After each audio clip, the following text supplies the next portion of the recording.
Hello दोस्तों, स्वागत है आप सभी का केसीसी एजुकेशन चैनल पर। मेरा नाम है कौशल कुमार। मैं आशा करता हूं आप सभी लोग अच्छे होंगे, स्वस्थ होंगे। तो चलिए दोस्तों, ये चल रही है भारतीय संविधान की एक सीरीज जिसमें हम आज आपको कराने वाले हैं भारतीय संविधान का भाग 3। अगर भारतीय संविधान के भाग 3 का इंट्रोडक्शन आपने नहीं देखा है तो आपको यह वीडियो हो सकता है थोड़ी सी कम समझ में आए। इसलिए आपको पहले भारतीय संविधान के भाग 3 का, जो कि मौलिक अधिकारों से संबंधित है, मौलिक अधिकार क्या होते हैं और किन किन को मौलिक अधिकार दिए जा सकते हैं, किन किन शर्तों के आधार पर मौलिक अधिकार दिए जाते हैं और कब कब आपके मौलिक अधिकार छिन जाते हैं, ये सारा का सारा वर्णन आपका कर रखा है भाग 3 के अंतर्गत। तो आपको वो समझना पड़ेगा।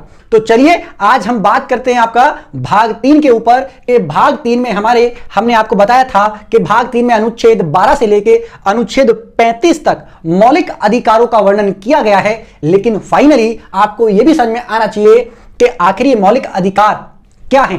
हम इससे पहले आपको रनिंग में सारे अधिकारों को समझाएं। आपको आर्टिकल 12, आर्टिकल 13 को बहुत अच्छे से समझना होगा। और यहां पर हमारे संविधान निर्माताओं की जो मस्तिष्क की जो सीमाएं थी, उन मस्तिष्क की सीमाओं का भी देखना पड़ेगा कि वो कितनी दूरदृष्टि की सोच रखते थे, क्योंकि उन्होंने ये सारी चीजें आपका इस तरीके से विस्तार करके समझाई हैं हमारे संविधान में कि किसी भी व्यक्ति के मौलिक अधिकारों को समझने में कोई प्रॉब्लम ना हो और ना ही उन मौलिक अधिकारों का खंडन कोई भी कर सके। दूसरी बात यह कि डॉक्टर बी.आर. अम्बेडकर ने जब भारतीय संविधान में मौलिक अधिकारों का खाका प्रस्तुत किया तो उन मौलिक अधिकार में कुछ संशोधन के बाद कुछ चीजें रखी गई। लेकिन मौलिक अधिकार में आप यह भी कहीं ना कहीं महसूस कर पाओगे कि किस प्रकार से संविधान पर डॉक्टर बी.आर. अम्बेडकर जी का जो एक तरीके से मानसिक प्रभाव है वो देखने को मिलता है। कैसे?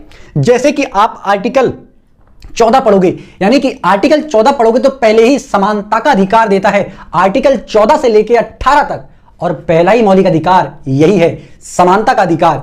ऐसा क्या हुआ कि डॉक्टर बी.आर. अम्बेडकर ने पहले ही अधिकार में समानता की बात करी, बताएंगे, लेकिन वीडियो के अंत तक बना रहना होगा। स्टार्ट करते हैं आपका भाग 3। इसको हमारे भारत का मैग्ना कार्टा भी कहा जाता है। पूछा गया सवाल है कि भारत का मैग्ना कार्टा संविधान के किस भाग को कहा जाता है, तो भाग 3 को मैग्ना कार्टा कहा जाता है, ध्यान रखिएगा। दूसरी बात यह कि मैग्ना कार्टा जो है वो लैटिन भाषा का वर्ड है, यानी कि लैटिन भाषा का हमारा शब्द है जिसका अर्थ होता है कानूनी पत्र या फिर आपका राजशाही पत्र। ब्रिटेन के अंदर ये आपका जो एक तरीके से कुलीन वर्ग था, उनके कुछ अधिकारों को देने के लिए मैग्ना कार्टा प्रस्तुत किया गया था। तो हमारे भारत में जब नागरिकों को मौलिक अधिकार दिए गए तो इसीलिए हमने भी मैग्ना कार्टा शब्द का प्रयोग किया। चलिए अब बात कर लेते हैं अनुच्छेद 12। Point to be noted my Lord. अनुच्छेद 12 कहता है स्टेट या राज्य की परिभाषा।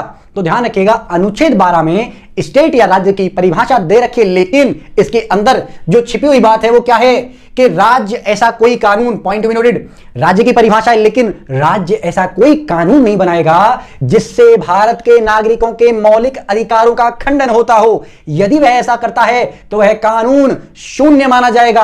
अर्थात न्यायपालिका ऐसे कानून की समीक्षा कर सकती है और उस कानून को उस दायरे तक शून्य घोषित कर सकती है जिस दायरे तक वह मौलिक अधिकारों का खंडन कर रहा है। चलिए, राज्य ऐसा कोई कानून नहीं बनाएगा जो मौलिक अधिकारों का अतिक्रमण या उनको सीमित करता हो या फिर उनका उल्लंघन करता हो। ये एचसी यानी कि हाई कोर्ट और एससी यानी कि सुप्रीम कोर्ट में न्याय समीक्षा के योग्य है। यदि ऐसा कोई करता है तो न्यायपालिका उसकी जांच, उसकी समीक्षा कर सकती है कानून की। चलिए, राज्य शब्द, पॉइंट टू बी नोटेड, ये पॉइंट नोट करने वाला है कि आखिर यहां पर जो राज्य शब्द दिया गया है, इस राज्य शब्द का मतलब क्या है। तो ध्यान रखिएगा, ये राज्य स्टेट के लिए प्रयोग नहीं किया गया है, इसमें कई सारी चीजें शामिल होती हैं। तो देखिए इस राज्य में क्या क्या आता है, संसद, विधानसभा, केंद्र सरकार, राज्य सरकार, स्थानीय सरकार अर्थात एक तरीके से हमारी ग्राम पंचायत और नगर पालिका, साथ ही इनसे संबंधित जितनी भी संस्थाएं हैं, गैर संवैधानिक प्राधिकरण जैसे LIC, ONGC, ये जितनी भी हमारी गैर हमारी संवैधानिक निकाय हैं या फिर प्राधिकरण हैं, इनको भी इसमें शामिल किया जाता है। इसका मतलब ये लोगों के अधिकारों को, यानी कि काम करने के लिए ये कुछ नियम तो बनाएंगे ताकि तालमेल बना रहे और कार्य संपन्न होता रहे, लेकिन ये कोई भी ऐसा कानून नहीं बनाएगी जिससे लोगों के मौलिक अधिकारों का खंडन होता है, हनन होता है या फिर अतिक्रमण होता है। आई होप आपको इतनी बातें क्लियर हुई होंगी। चलिए आगे बात कर लेते हैं अनुच्छेद 13 की। आई होप आपको अनुच्छेद 12 क्लियर हुआ होगा। अब हम बात कर रहे हैं आर्टिकल 13 की, जो कहता है मौलिक अधिकारों से असंगत या अल्पीकरण करने वाली विधियां। पॉइंट टू बी नोटेड, कह रहा है कि मौलिक अधिकारों से असंगत या फिर उनका अल्पीकरण करने वाली विधियां। इसका मतलब क्या है? तो इसका मतलब यह है कि आप भारत में रह रहे हैं तो आपको मौलिक अधिकार प्राप्त हैं, लेकिन आप अपने मौलिक अधिकारों का उपयोग करने के लिए किसी दूसरे के मौलिक अधिकारों का उल्लंघन नहीं कर सकते। फॉर एग्जाम्पल, आपको स्वतंत्रता का अधिकार है और आपको आपके पिताजी ने बाइक दिला दी है और आपने कह दिया कि मेरे पिताजी ने मुझे बाइक दिला दी है, अब तो यहां का बादशाह मैं ही हूं और अब मैं बाइक की जैसे मर्जी चलाऊंगा। और आप मतलब बाइक को चलाने लग गए रोड पर, ऐसे करके चलाने स्टार्ट कर दिया और इतनी तेज स्पीड में लेके जा रहे हैं कि सामने से कोई आ रहा था, आपने उसको उड़ा दिया। कह रहे हैं कि मेरा अधिकार है, मुझे स्वतंत्रता है, मैं जितनी मर्जी स्पीड में बाइक चला सकता हूं क्योंकि मेरी बाइक है, मैं जैसे मर्जी करूं, मेरी आजादी है। तो ये गलत है, क्योंकि उसके जीवन का अधिकार भी उसके पास है। इसीलिए आप ऐसा नहीं कर सकते हैं कि आप अपने अधिकार की प्राप्ति के लिए किसी दूसरे का अधिकार का हनन करें। यदि आप ऐसा करते हैं तो आपके ऊपर कार्रवाई होगी, ठीक है ना। तो आप अपने अधिकारों के लिए दूसरों के अधिकारों का खंडन नहीं कर सकते। पहली बात आर्टिकल 13 के अनुसार। दूसरी बात, ऐसी विधि शून्य जो मौलिक अधिकारों का हनन करती है, यदि ऐसा कोई कानून या ऐसी कोई विधि है जो मौलिक अधिकारों का हनन करती है तो शून्य घोषित की जाएगी। एक और बात कि आखिरी ये जो बार बार विधि शब्द हमने आर्टिकल 13 में प्रयोग किया है, इसका क्या अर्थ है? तो इसका अर्थ है संसद, विधानमंडल, यानी कि राज्य की जो विधानमंडल होती है, यानी कि इसकी जो आप राज्य की जो संसद होती है छोटी वाली, उसको मान सकते हो आप। फिर आपका राज्यपाल, राष्ट्रपति, कार्यपालिका द्वारा कोई भी कानून, कोई भी नियम और कोई भी अध्यादेश जो जारी किया जाता है उसको आर्टिकल 13 में विधि कहा गया है। तो ऐसा कोई भी, चाहे वो राज्यपाल बना रहा है, चाहे राष्ट्रपति कोई अध्यादेश जारी कर रहा है, चाहे संसद, चाहे विधानमंडल कोई कानून बना रही है या विधि बना रही है, कोई नियम बना रही है, अगर ऐसा कोई भी कानून जो मौलिक अधिकारों का खंडन करता है तो वह शून्य घोषित कर दिया जाएगा। आर्टिकल 13 कहता है। आई होप आपको क्लियर हुआ होगा। स्पेशली बात कि हमने आर्टिकल 2 में राज्य की परिभाषा समझी और आर्टिकल 13 में हमने विधि को समझा। सबसे इंपॉर्टेंट चीज आपको याद रखने वाली। अब बात कर लेते हैं भारत के मौलिक अधिकार। Point to be noted, Bharat के मौलिक अधिकार। और आज हम आपको भारत का पहला मौलिक अधिकार पढ़ाने जा रहे हैं, समानता का अधिकार, जो कि आर्टिकल 14 से लेकर 18 तक वर्णन किया गया है। आखिर यह समानता का अधिकार एक ही आर्टिकल में खत्म क्यों नहीं कर दिया गया?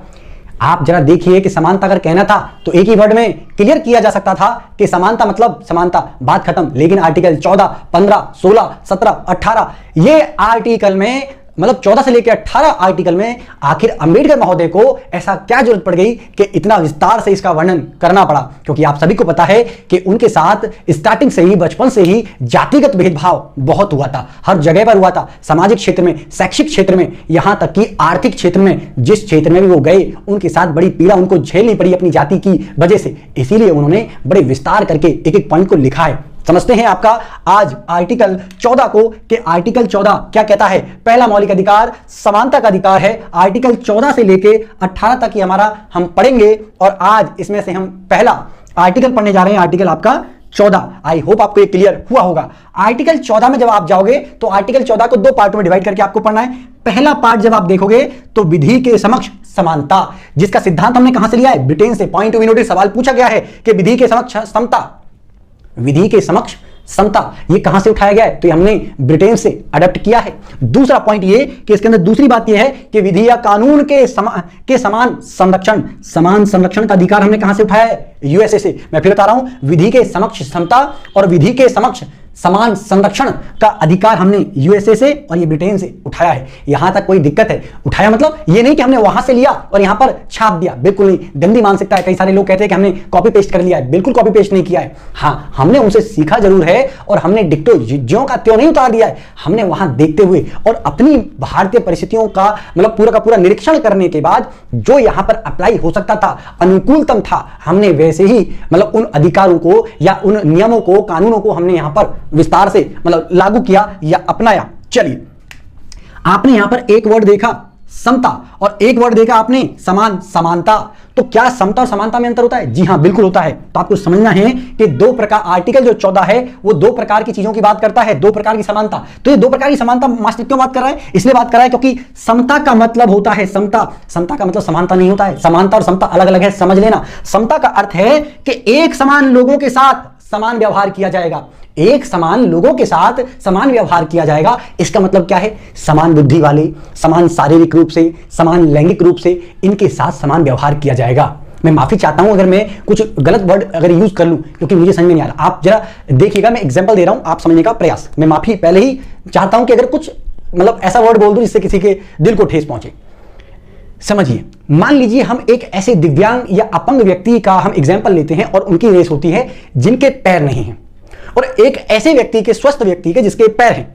अब अगर हम इनके बीच में रेस लगवा दें और अगर ये दौड़ के जीत जाए, जिनके मतलब पूरी तरीके से ये जो बॉडी सलामत है, तो आप क्या इसको समानता कहेंगे? नहीं, बिल्कुल नहीं समानता कहेंगे। क्यों नहीं समानता कहेंगे? कि हमने तो एक मतलब इनके साथ तो भेदभाव नहीं किया हमने, लेकिन नहीं, मैंने कहा कि एक समान लोग, मतलब अगर ये दिव्यांग व्यक्ति हैं तो इनकी कैटेगरी के साथ ही इनकी समानता देखी जाएगी, और अगर ये स्वस्थ व्यक्ति है तो स्वस्थ व्यक्ति के साथ ही समानता देखी जाएगी। इनको जो विशेष दर्जा दिया जा रहा है या रिजर्वेशन जो दिया जा रहा है, इसको समानता के खिलाफ नहीं देखा जाएगा। सुप्रीम कोर्ट का आदेश है।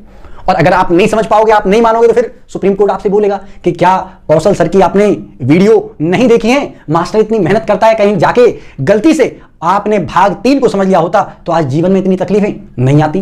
तो चलिए, आई होप आपको क्लियर हुआ होगा।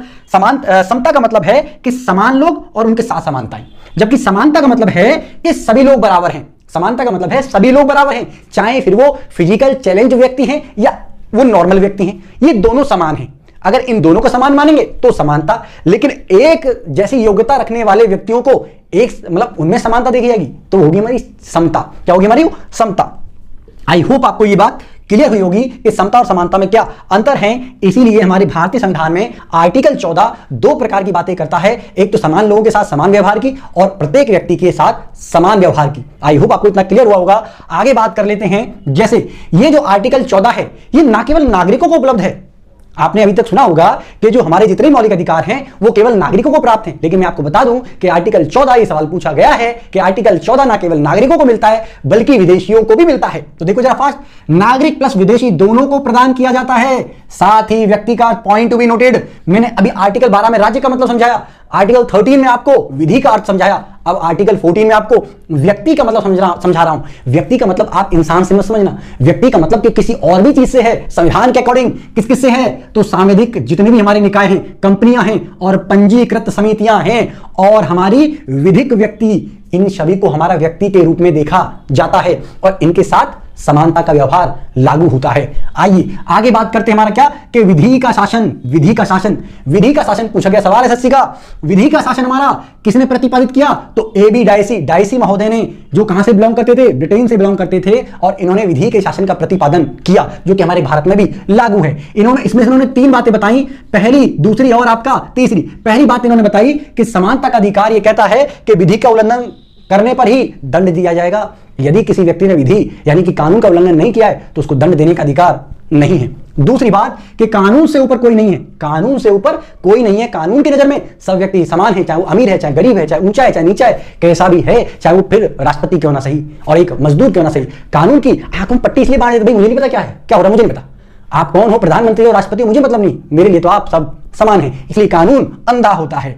आगे हम बात करें तो संविधान व्यक्तिगत अधिकारों का परिणाम है, व्यक्तिगत अधिकारों का परिणाम है हमारा संविधान। लेकिन पॉइंट टू बी नोटेड कि इतने अधिकार समझने के बाद, समानता समझने के बाद अब आपको कुछ कंफ्यूजन है तो फिर बता रहा हूं। आर्टिकल 14 दो रूप में हम देखेंगे, कानून के समक्ष समानता जो कि ब्रिटेन से उठाया और कानून के समान संरक्षण की व्यवस्था जो कि यूएसए से उठाई है। हमारे यहां पर समानता 2 प्रकार से दी गई है, एक तो समान नागरिकों के साथ समान व्यवहार की और एक सभी के साथ समानता के सिद्धांत के साथ। हमने आर्टिकल 14 के अकॉर्डिंग न केवल नागरिकों को बल्कि विदेशियों को भी हमने समानता का अधिकार दिया है। यह समानता का अधिकार यानी कि मौलिक अधिकार न केवल एक व्यक्ति पर बल्कि व्यक्ति की परिभाषा में सांविधिक निगम, कंपनियां, पंजीकृत समितियां और विधिक व्यक्ति भी इसमें शामिल आते हैं, तो इनको भी अधिकार प्राप्त होगा।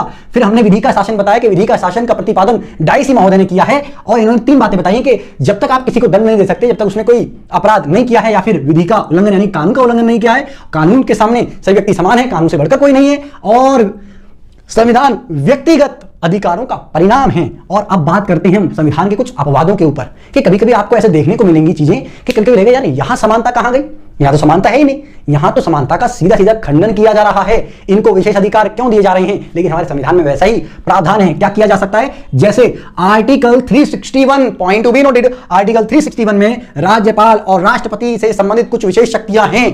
और वो क्या हैं, क्या है, अपने कार्यकाल के दौरान, ध्यान रखिएगा, जब वो अपने कार्यकाल के दौरान कोई भी कार्य करेंगे, कोई भी निर्णय लेंगे, तो उस कार्य के लिए और उस निर्णय के लिए वह जवाबदेही नहीं होंगे न्यायालय के प्रति। यानी भविष्य में कहीं ऐसा ना हो कि न्यायालय उसके प्रति जवाबदेहिता मांगे तो वो जवाबदेही नहीं होंगे। आगे आ जाइए। दूसरी बात कि अपनी पदवी के दौरान, पॉइंट टू बी नोटेड, कितना अच्छा गेम है जरा देखो कि अपनी पदवी के दौरान जब तक वो पद पर आसीन हैं, बैठे हुए हैं, तब तक दंडित कार्रवाई नहीं होगी। उनके खिलाफ कोई मुकदमा दायर हो भी गया लेकिन कार्रवाई नहीं हो सकती है। कारावास भी नहीं होगा और गिरफ्तारी भी नहीं होगी। अगर वह संसद और विधानमंडल की सत्य कार्रवाई, पॉइंट टू बी नोटेड, अगर संसद में कोई चीज है, मतलब पेश की गई है, वो कोई भी बात है, कोई भी एक तरीके से रिपोर्ट है, या फिर हमारा विधानमंडल में कोई रिपोर्ट है, या कोई बात चल रही है, अगर वह सत्य कार्रवाई है और उसको कोई व्यक्ति न्यूज़पेपर वगैरह में छपवा देता है, उसका प्रकाशन करवा देता है, तो ऐसे व्यक्ति के प्रति कोई भी कार्रवाई नहीं होगी। प्रकाशन करने पर उसके साथ कोई भी दंडित कार्रवाई नहीं होगी। और आर्टिकल 105 कहता है कि संसद या विधानमंडल में उनके सदस्य द्वारा कही गई कोई भी बात या उनका मत, पॉइंट टू बी नोटेड, अगर संसद का सत्र चल रहा है, विधानमंडल का सत्र चल रहा है, और ऐसे में वो संसद के सदस्य या विधानमंडल के सदस्य कोई एक दूसरे को कुछ ही बोल जाता है, चाहे गाली दे जाता है या कोई धमकी दे जाता है, ऐसे में यहां पर दंडित कार्रवाई का कोई प्रावधान नहीं है, वो सारी चीजें क्षमा है। तो जो कि आपको लगता है कि ऐसा लग रहा है कि विशेष अधिकार दे रखे हैं, तो वाकई में विशेष अधिकार है और यहां पर हमको कहीं ना कहीं समानता का जो अधिकार है उसका उल्लंघन होता हुआ दिखता है। लेकिन ये संविधान के दायरे के अंदर ही आता है, इसीलिए समानता का कुछ अपवाद भी पेश होता है। आई होप आपको आर्टिकल 12, 13 एंड आपका 14 प्रॉपरली क्लियर हुआ होगा और आपका मौलिक अधिकार, एक समानता का अधिकार पूरी तरीके से क्लियर। कोई डाउट है तो प्लीज कमेंट बॉक्स के अंतर्गत लिख के तो दिखाओ, मास्टर भी तो समझे कि आखिर इसके बाद भी क्या जरूरत रह गई है आपको समझने की। तो जरूर मिलते हैं आपको नेक्स्ट वीडियो में, तब तक के लिए थैंक यू। जय हिंद, जय भारत।